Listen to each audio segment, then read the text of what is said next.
Hello बच्चों, मैं हूं अभिषेक तिवारी और आप देख रहे हैं आपका खूबसूरत सा चैनल कॉन्सेप्ट बाय अभी सर। आज की क्लास में हम बात करने वाले हैं एनसीईआरटी एग्जाम्पल 1.7 क्लास 12 फिजिक्स वैद्युत आवेश तथा वैद्युत क्षेत्र। इस पर हम बात करने वाले हैं, तो जरा ध्यान से समझिए इस बात को। बहुत important, most important UP board examination के लिए आपका क्वेश्चन है। तो हम बात करते हैं इसके क्वेश्चन पे। आप लोग अपनी बुक को ओपन कर लीजिए ताकि क्वेश्चन आप ध्यान से समझ सके, या फिर आप बहुत गौर से सुनने है बात को। क्वेश्चन जब पढ़ा जाए तो ध्यान से समझे। तो क्वेश्चन कह रहा है कि चित्र 1.10 यही है जो हमने बनाया है।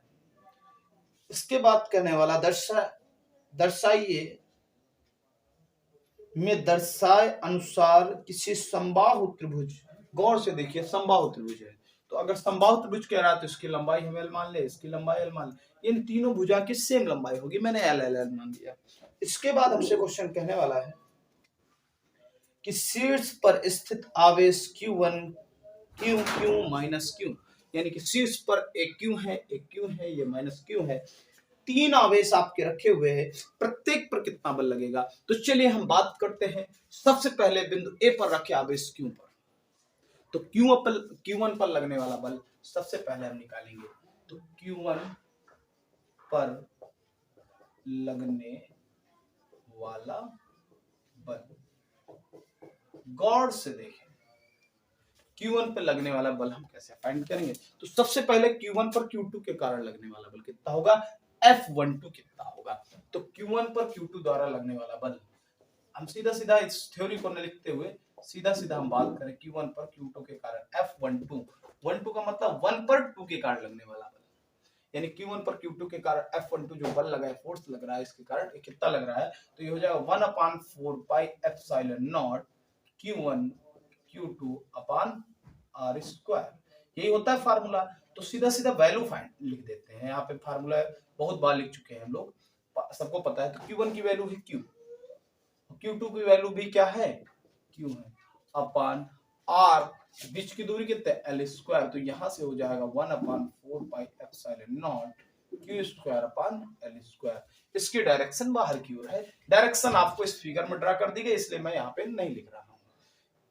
इसके बाद F13 पे बात करते हैं, यानी कि तीसरे आवेश के कारण। तो ये माइनस है, प्लस है, तो अपनी आकर्षित करने वाला डायरेक्शन पे ध्यान दे। पॉजिटिव पॉजिटिव है तो आकर्षित कर रहा है, ये पॉजिटिव निगेटिव है तो एक दूसरे को आकर्षित कर रहा है। तो अगर आकर्षित कर रहा है तो 1/4 pi epsilon not Q1 into Q upon L square. यहाँ पे भी लंबाई L स्क्वायर भी होगा, तो यहाँ से हो जाएगा 1/4 पाई एप्सिलॉन नॉट।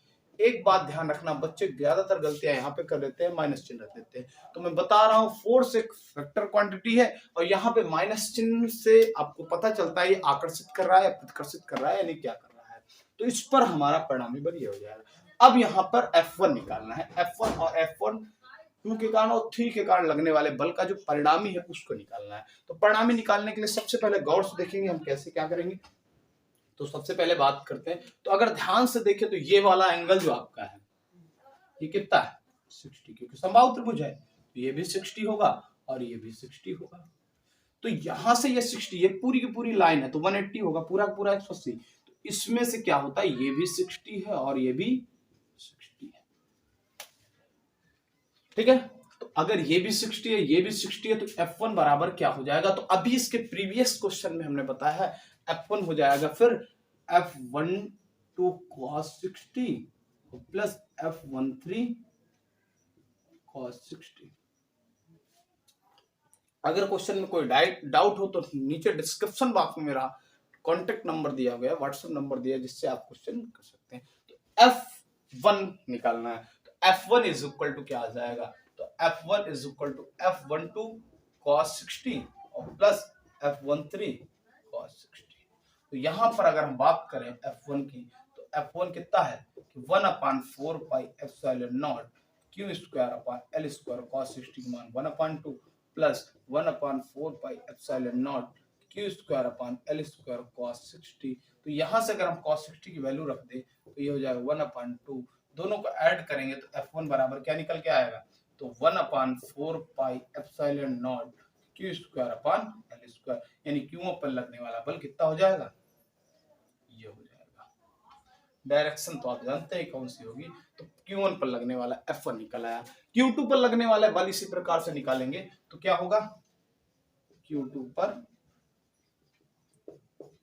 लगने वाला बल, ध्यान से देखो Q2 पर कौन से बल लग रहा है। सबसे पहले F21 निकाल लो, F23 निकाल लो, इसका परिणाम ही निकाल लो। सेम कंडीशन यहाँ पे बनने वाली है, क्या 60 और ये 60। तो अगर यहां से क्या हो जाएगा, यहाँ पे F21 cos 60 और प्लस F23 cos 60। तो चलो हम निकालते हैं यहाँ पे। तो Q2 पर लगने वाला बल सबसे पहले आप निकालेंगे F21 निकालोगे अगर तो 1/4 पाई एप्सिलॉन नॉट और Q1 Q2 तो Q इंटू Q अपान एल स्क्वायर, तो यहां से आ जाएगा 1/4 pi epsilon nought Q square upon L square. इसके आगे अगर हम बात करेंगे F23 की तो 1/4 pi epsilon nought Q into Q अपान एल स्क्वायर, वहां पे लंबाई एल है, केवल डायरेक्शन इधर की ओर है, तो यहां से भी आ जाएगा 1/4 pi epsilon nought Q square upon L square. तो यहां से हम बात करने वाले हैं क्या, तो परिणामी अगर हम बात करेंगे तो F2 इज इक्वल टू हो जाएगा F21 cos 60 plus F23 cos 60। तो यहां से अगर हम F21 पे बात करने वाले हैं तो F21 कितना होगा 1/4 pi epsilon not Q1 Q दोनों आवेश क्यों है upon L square 1/2 plus 1/4 pi epsilon nought Q square upon L square into cos 60 well 1/2, इनको ऐड करोगे तो क्या निकल के आएगा 1/4 pi epsilon nought Q square upon L square. ये आपका F2 की वैल्यू मिल गई आपको। ये F2 इज इक्वल टू हमने फाइंड कर लिया है। अब हम सबसे पहले तीसरे आवास Q3 पर लगने वाले बल पे चर्चा करने वाले हैं। तो Q3 पर लगने वाला बल बात करते हैं। तो Q3 पर लगने वाला बल, ये थोड़ा सा हमने तेजी से कर दिया है ये वाला, क्योंकि ये इसी तरह सेम था तो इसमें थोड़ा फास्ट तरीके से कर दिया, थोड़े से स्टेप्स गैप कर दिए। तो ध्यान से समझेंगे हम लोग इसको सेम इसी तरीके से। F3 थोड़ा सा डिफरेंस है तो इसको गौर से देखेंगे हम लोग। तो ये अगर हमारा 60 है, ये अगर हमारा 60 है तो ये हमारा इधर 30 है, ये हमारा इधर 30। तो अगर 30 है तो यहाँ पे F3 की वैल्यू क्या हो जाएगा F31 cos 30 plus F32 cos 30। यानी कि अगर हम F31 और F32 निकल जाए फिर से हम वैल्यू फाइंड कर सकते हैं। बहुत ही सिंपल क्वेश्चंस हैं आपके। तो हम निकालेंगे F31 कितना होगा 1/4 पाई एप्सिलॉन नॉट F31 ये है ना, तो यहाँ पे माइनस क्यों, यानी कि हमको तो मैग्नीट्यूड केवल रखना है, माइनस से मतलब नहीं कि क्यों तो Q अपान एल स्क्वायर, तो यहाँ से आ जाएगा 1/4 pi epsilon nought Q square upon L square. F32 देख लो तो आ जाएगा 1/4 pi epsilon not Q1 Q into Q upon L square, यहाँ से निकालोगे तो 1/4 pi epsilon nought Q square upon L square, दोनों मिल गए। तो अब F3 की वैल्यू हमें फाइंड करनी है। F3 इक्वल टू हो जाएगा क्या, ये होगा F31 cos 60 plus F32 cos 60। तो यहां से F31 क्या होगा 1/4 pi epsilon nought Q square upon L square cos 30 का मान, सॉरी वहां पे cos 30 एंगल बना रहा है ना, यहाँ पे और से देखेंगे तो cos 30 का मान होता है √3/2 plus 1/4 pi epsilon nought Q square upon L square, यहाँ से √3/2। तो अगर हम इसको करेंगे F3 इज इक्वल टू तो क्या आ जाएगा, तो भैया ऐड करेंगे आप तो यहाँ से निकल के आएगा √3/4 पाई epsilon nought Q square upon L square. तो ये आपको F3 की वैल्यू फाइंड हो जाएगी। तो आपसे पूछा जो गया था कि Q1 और Q2 और Q3 पर लगने वाले बल की गणना कीजिए, तो ये Q1 पर इतना बल लगेगा, Q2 पर इतना बल लगेगा, यानी Q1 और Q2 पर सेम बल लगेगा, लेकिन Q3 पर इतना बल लगने वाला है। तो अगर ये वीडियो आपको पसंद आया तो वीडियो को लाइक करें, चैनल में नया है तो चैनल को सब्सक्राइब करें, अपने दोस्तों के साथ शेयर करें, बेल आइकन दबाना बिल्कुल ना भूलें। धन्यवाद।